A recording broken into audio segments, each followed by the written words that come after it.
Hi, I'm Paul from Bubble Fruit. Today we're going to talk about creating a simple logo in Gimp. We're going to use Gimp 2.8, and basically what we're going to try and show here is Gimp, which is an open source piece of software, which basically means it's constantly being developed by various parties, includes many plugins, and it's free. It's a good rival to Photoshop. I find Photoshop easier to use. That's maybe because I use Photoshop more than Gimp. But we're going to go ahead and we're going to create a simple logo just like we did in one of our tutorials for Photoshop. We're going to create something very similar. Right, let's get ahead.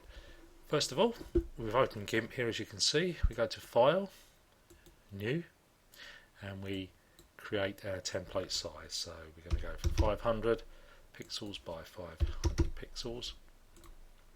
Okay. Now Gimp's very good with some of its tools and not so good with the others. So it's not exactly the same as Photoshop, but we can do the similar things. Right, we're going to create a ball with a logo in the middle of the ball. So we get the ellipse tool, we create our circle, and we can position it here. We're going to use the gradient tool here to colour our circle. So we click the first layer of our gradient, which we're going to have as red, the second layer of our gradient, which is going to be black, and with the gradient tool we drag it across the shape and we end up with this shaded area here. Now we're going to create a reflective circle here to give the impression of light just hitting the ball here, creating the shadow effect here. In Photoshop, basically we create another ellipse tool and we use a lens blur tool. It's easier in Gimp, to be honest with you, and more effective to use the spray tool. So we use the spray tool, we pick a colour, and we want white as the reflective colour. Now we need to choose one of these faded options here for the spray, so we get a more of a solid centre and a faded out exterior. Now that's a bit small, so on here we just need to just increase the size of the circle we're going to create with that reflective look. So we just spray that in there. You know, you can play with this and get a maybe more realistic reflection. But for the sake of this video, I'm not going to play around with that too much.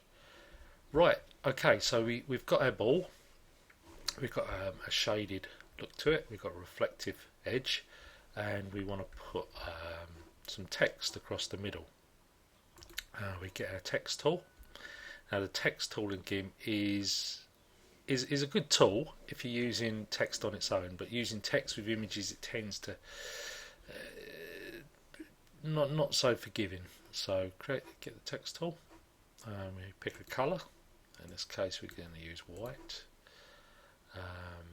Okay. We're going to put the number 8 inside this ball. So we bring the text tool into the image, put number 8. Now we're going to just highlight that and bring the size up a bit. Okay, that will do. We're going to use this bold option, and we're going to centre the text. At the moment it's on justify. We're going to centre the text. There's a good reason for that, because basically what happens is when we centre the text, as you can see here, and let's just drop it down a level as well, it brings the text away from the edges, and when you're reshaping or manipulating that text, if it's too close to the edge it tends to disappear and you get cut off edges on your text. So it's good just to try and centralise it a bit there. Okay, we use this tool here which allows us to move our image around, so we're going to just centralise it there.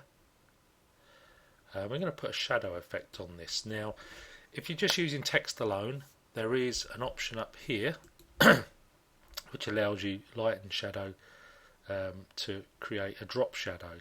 The only problem is when you're using text and graphics, if we was to use the drop shadow here, what it tends to do is to put the drop shadow around the edge of the image instead of the text. So we're just going to undo that drop shadow. So the best thing to do here is to create a new layer. So if we click on the text layer here that we just created, and we right click and we duplicate that layer, we end up with 2/8.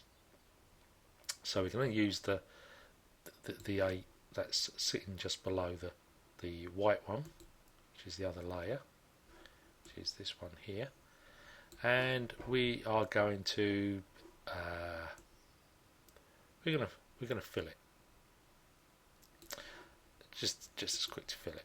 So we're going to get a colour to fill it with, a solid colour, and we fill that. Now if we drag that behind, we end up with effectively a drop shadow. So if we select our top layer again and just centralise that back off, then click on the black layer below, and if we move our drop shadow here, we can see obviously the light's coming from this area, creating a shadow down towards the bottom of the ball there. And basically that's it. Very, very similar to Photoshop. It takes a little bit of getting around it, but there's some good tools in there. There's some very good plugins, and it's totally free. I hope you enjoyed this. If you want any more information, just go to our blog at bubblefruit.com. I'm Paul. Thanks for listening.